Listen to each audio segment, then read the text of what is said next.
Bienvenue et bonjour à vous, Gilles Kepel. Bonjour. Et merci de votre présence. Votre éclairage nous sera très précieux ce matin pour appréhender la situation au Proche et Moyen-Orient. Vous êtes professeur des universités. Gilles Kepel est l'auteur de Holocauste, Israël, Gaza et la guerre contre l'Occident chez Plomb, avec un peu de recul suite à l'attaque iranienne ou à la riposte iranienne sur Israël, puisque l'Iran avait promis de se venger après le bombardement de son consulat à Damas. Qui, selon vous, Gilles Kepel, est en position de force ce matin? Qui sort renforcé après ces dernières heures de très grande tension?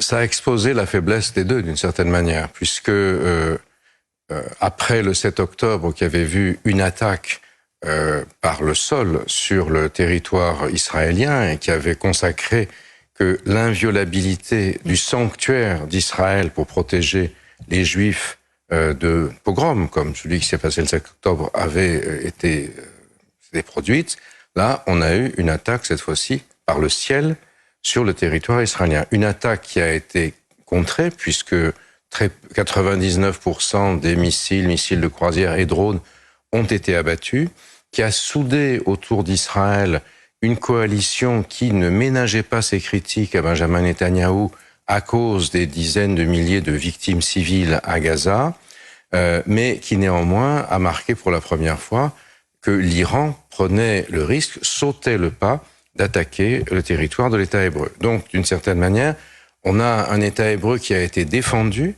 par ses alliés, y compris par un certain nombre de pays arabes, ceux qui n'ont rien dit, ou la Jordanie qui a elle-même laissé intercepter des engins volants au-dessus dans son espace aérien. Donc là, on a cette situation où, en même temps, aujourd'hui, on pense que le Premier ministre Netanyahou et son cabinet de guerre rêvent d'une vengeance. Je vais vous en dire un mot dans un instant. Mais pour ce qui est de l'Iran, à mon sens, l'Iran n'est pas du tout en forme.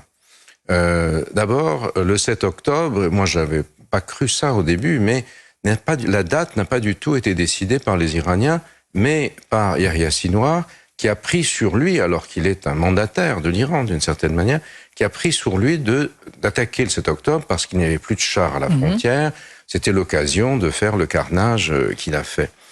Mais de ce fait, le Hezbollah et l'Iran ont été pris dans une logique d'escalade militaire qu'ils ne maîtrisaient pas complètement. Nous allons en parler. Je reviens un instant, Gilles Kepel, sur Benyamin Netanyahou. Est-ce qu'il peut chercher ou est-ce qu'il va chercher à tirer un avantage militaire d'une telle situation, avant de parler de la riposte, en ciblant l'autre grand ennemi de la région? Vous venez d'en parler justement, le Hezbollah libanais. Tout le monde s'interroge ce matin sur la réaction à la riposte. Est-ce qu'elle peut être ciblée vis-à-vis justement du Hezbollah? Ça devrait être effectivement la cible idéale pour Netanyahou, puisque Joe Biden, après avoir fourni l'assistance militaire américaine, alors on n'a pas idée aujourd'hui de la proportion, combien d'engins ont été abattus par les Américains, voire par les Anglais, même les Français, les Jordaniens, les Américains, etc. Et les Israéliens, bien sûr. Mais Joe Biden, après cela, a dit, bon, we did the job, on a fait le travail, mais pas d'escalade. Pas d'escalade et interdiction de taper sur le régime, sur le territoire iranien, puisque ça déclencherait un processus très compliqué pour tout le monde et aussi pour le candidat Joe Biden à la présidence des États-Unis. Donc si on décrit, voilà, tout indique une frappe sur... Il reste, voilà, parce qu'il faut bien voir aussi quand même que Hamas ne représente plus aujourd'hui un véritable danger existentiel pour Israël comme il le faisait autrefois.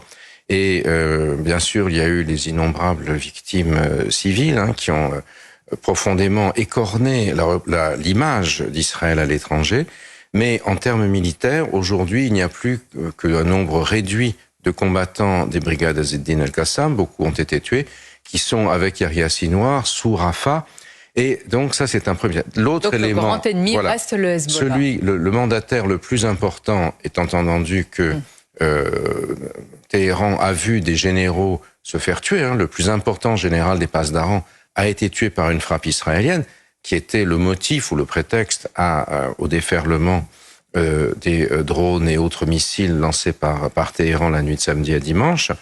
Donc c'est le Hezbollah qui apparaît aujourd'hui comme la cible par excellence. Il n'a pas été explicitement interdit par les États-Unis Et au Liban, il est aussi en position d'assez grande faiblesse. Les gens en ont marre. Frappe ciblée sur voilà, le Hezbollah. C'est effectivement le scénario sur lequel la plupart des experts travaillent, sans envoyer de troupes au sol, puisque les souvenirs de la guerre dite des 33 jours de 2006, où les Israéliens finalement avaient été bloqués dans la progression au sol au Liban, est encore dans toutes les mémoires. Et alors que les frappes qui ont eu lieu sur les chefs du Hezbollah militaire, etc., faites par les Israéliens récemment, ont été d'une très grande efficacité. Donc c'est un peu ça qu'on imagine. Encore un mot quand même sur ce qui s'est passé ces dernières heures. Vous venez d'évoquer en début d'entretien une inviolabilité d'Israël qui serait tombée par le sol le 7 octobre, par les airs ces derniers temps. Est-ce qu'il y a aussi une rupture historique? Pour la première fois quand même, Israël et l'Iran se sont fait face à face par une attaque directe. Ça ne s'était jamais produit et c'est probablement aussi le dérapage, entre guillemets, de Yahya Sinwar, qui a tiré les Iraniens dans cet engrenage. Les Iraniens avaient jusqu'alors utilisé les Houthis pour marquer leur solidarité avec le Hamas. Les Houthis, c'est un investissement assez faible, avec un retour sur investissement énorme, puisqu'ils ont quasiment empêché tout le trafic commercial de la mer Rouge et du canal de Suez. L'Égypte a vu ses revenus fondre, etc. Mais les Chinois, alliés de l'Iran, et intermédiaires de l'Iran dans la région, sont pas du tout contents parce que l'essentiel de ces bateaux transportent les marchandises chinoises qui vont fournir ce stylo, ce costume, tout ce qui est vos lunettes, enfin tout à peu près tout ce qu'il y a dans notre environnement.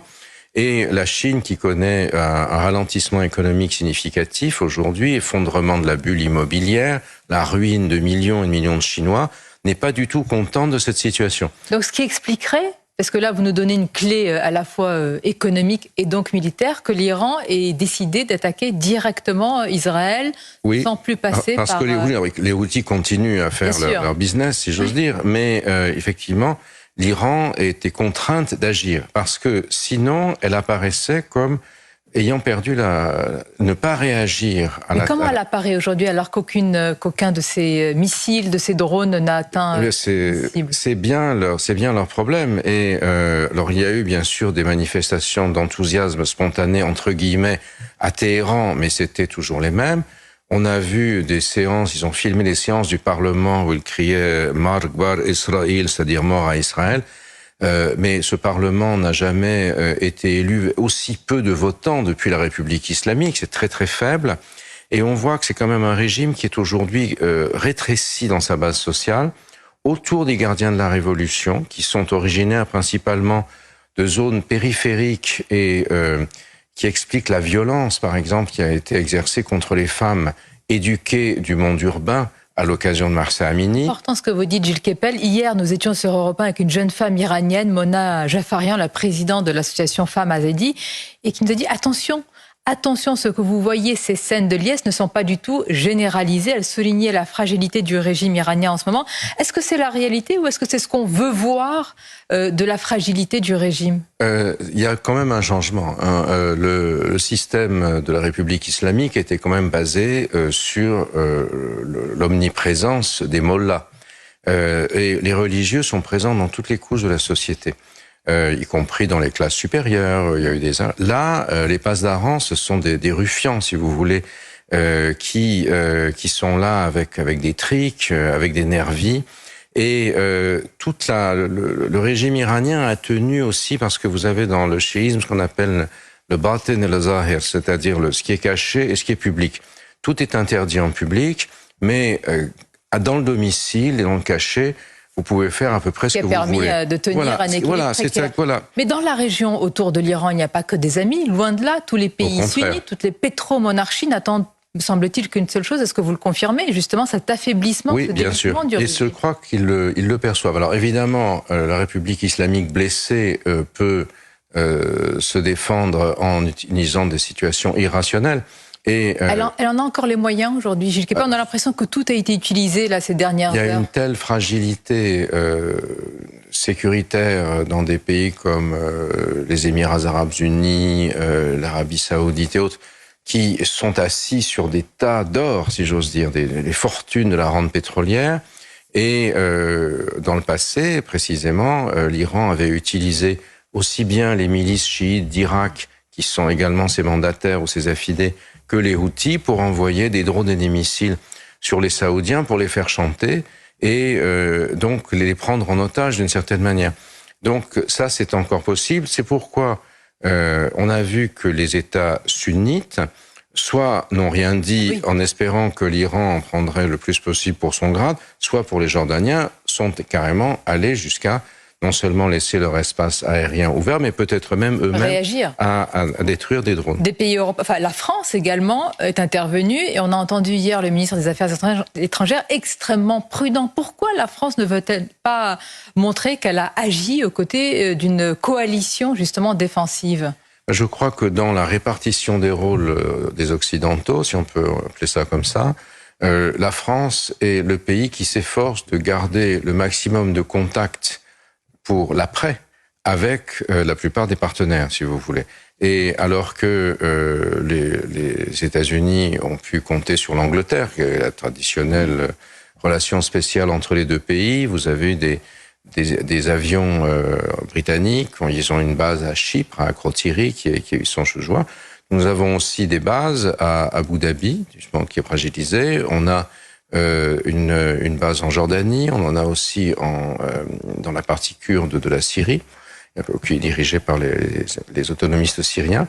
Et donc, on a officiellement attaqué des avions qui risquaient de menacer les positions françaises.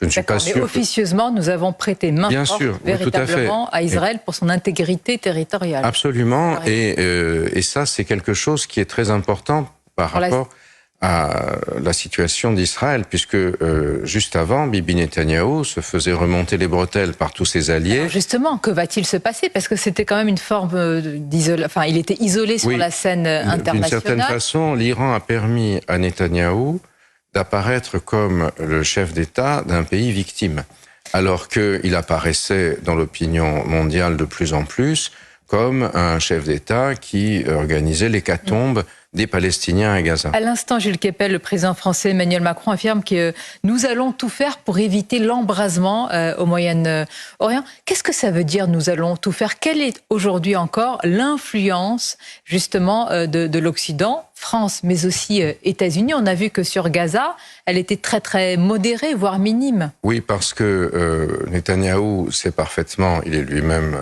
à moitié américain, si je puis dire, donc il connaît parfaitement les États-Unis, et que la campagne électorale américaine, bien sûr, réduit considérablement les moyens du locataire de la Maison-Blanche, surtout s'il est candidat à ces réélections, comme c'est le cas de Joe Biden, puisqu'il faut faire attention à toutes les composantes de son électorat. Si Biden aide trop Israël, il perd la partie gauche de l'électorat, la jeunesse qui a manifesté dans les universités à Harvard, des Arabes américains qui sont très influents dans le swing state du Michigan, etc. Mais s'il va trop de leur côté, les Juifs américains risquent de dire ils ne défendent pas Israël et ils votent majoritairement pour Biden. Et vous avez vu du reste Trump qui a déclaré pendant le week-end si ça avait été moi, ça ne serait jamais produit, j'aurais détruit l'Iran tout seul, etc. Bon, simplement, l'un a fait, l'autre déblatère. Et là, il y a quand même une différence.